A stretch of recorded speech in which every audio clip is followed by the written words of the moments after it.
Hello, my friend, and welcome to Wisdom Trek. I am Guthrie Chamberlain, your guide to wisdom and creating a living legacy.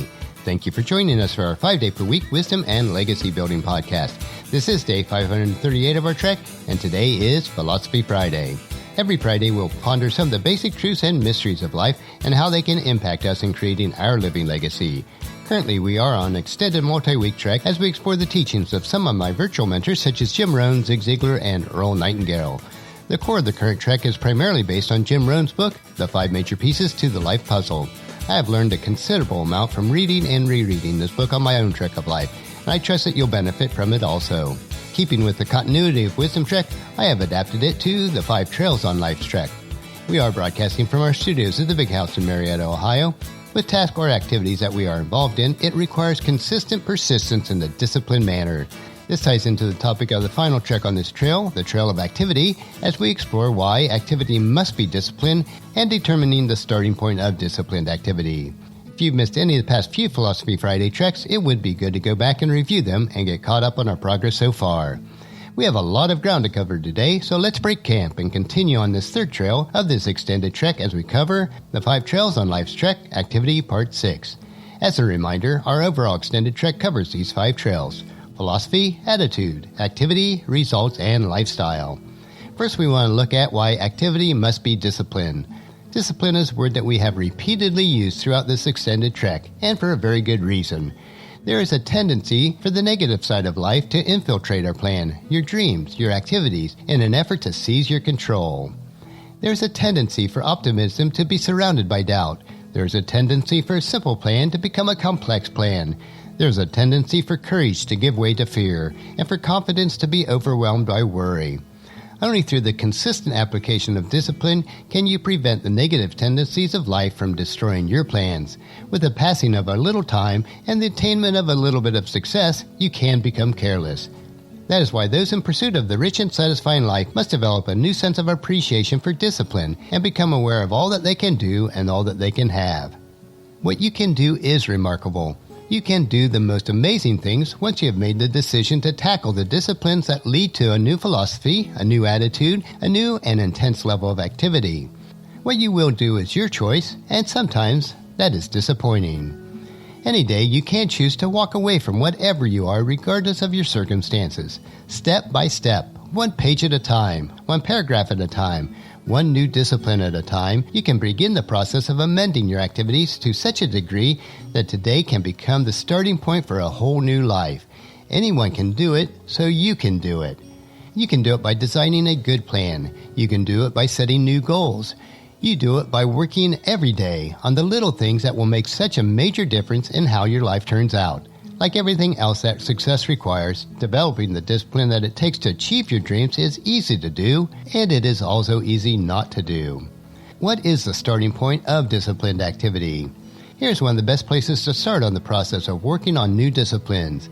Everyone has a mental list of I should haves. For instance, I should have written to my mother this weekend. I should have told her how much I really care long before now. I should have called the creditor and told the truth last month.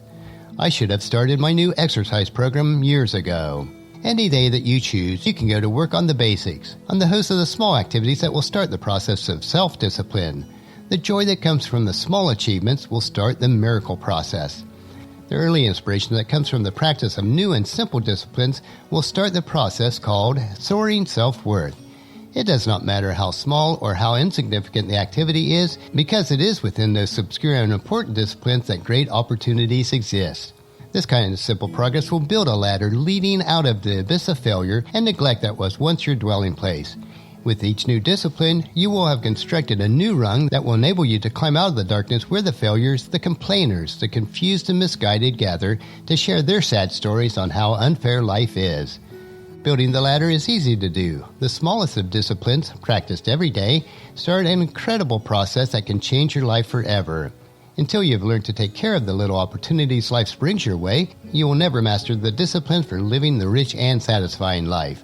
The major accomplishments in life begin with the mastery of the small disciplines. The mental, emotional, and philosophical muscles required to write a letter, clean the garage, or pay your bills on time is the very same muscles involved in running a company or managing a department. As Galatians chapter 6, verse 9 tells us, So let's not get tired of doing what is good. At just the right time, we will reap a harvest of blessing if we don't give up. You cannot rule the city until you can rule your own spirit. You cannot rule the nation until you can rule yourself. You cannot design your future until you have redesigned your habits. You cannot increase your rewards until you increase the level of your intelligent activity.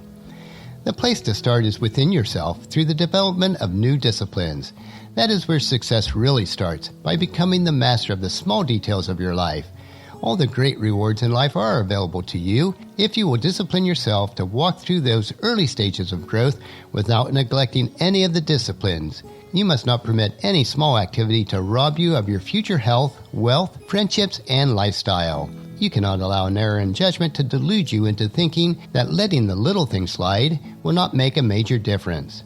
You cannot say to yourself, "This is the only area I'm letting down on my self-discipline."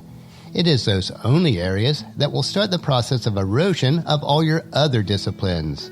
One of the great challenges facing you is disciplined activity. You must discipline the reach of your knowledge, for you can have too much as well as too little. You must discipline yourself to maintain a proper attitude, for you are surrounded by the sources that will quickly erode your attitude that you've worked so hard to develop. Also, you must discipline yourself to convert your dreams into plans, and plans into goals, and goals into those small daily activities that will lead you, one sure step at a time, toward a better future. Finally, you must use the power of imagination. You must ponder all that is possible. You must remind yourself that to do what is possible, you must sometimes challenge yourself with the impossible. As an ancient warrior once wrote, "It is better to aim the spear at the moon and strike the eagle than to aim at the eagle and strike only a rock." Planning, imagination, and intense activity are awesome forces that have the power to dramatically change the quality of your life. Activity is a major part of life's track. It is the power that gives substance and meaning to your philosophy and your attitude. Intelligent, planned, intense, and consistent activity creates new energy that keeps you moving toward the exciting future that your thoughts and desires have already designed for you. We are deliberately taking this trek slowly on the 5 trails on life's track as we complete our hike on the trail of activity. Today we learned that our activity must be disciplined, and we detailed what that means. Next Philosophy Friday, we will begin the 4th of 5 trails, which is the trail of results. Our trek next week will focus on how to measure those results, so join us next Friday for these additional insights. I know that you'll find these insights interesting and profitable in living the rich and satisfying life. Our next trek is on Monday, where we will continue our series in the tools in Gramps' backpack. We will equip you with the tools that are needed to impact the lives of others. So encourage your family and friends to join us, and then come along with us on Monday for another day of Wisdom Trek, Creating a Legacy. If you'd like to listen to any of the past daily treks or read their associated journals, they are all available at wisdom-trek.com. And thank you so much for allowing me to be your guide, your mentor, but most importantly, I am your friend, as I serve you through the Wisdom Trek podcast and journal. And as we take this trek of life together, let us always live abundantly, love unconditionally, listen intentionally, learn continuously, lend to others generously, lead with integrity, and then leave a living legacy each day.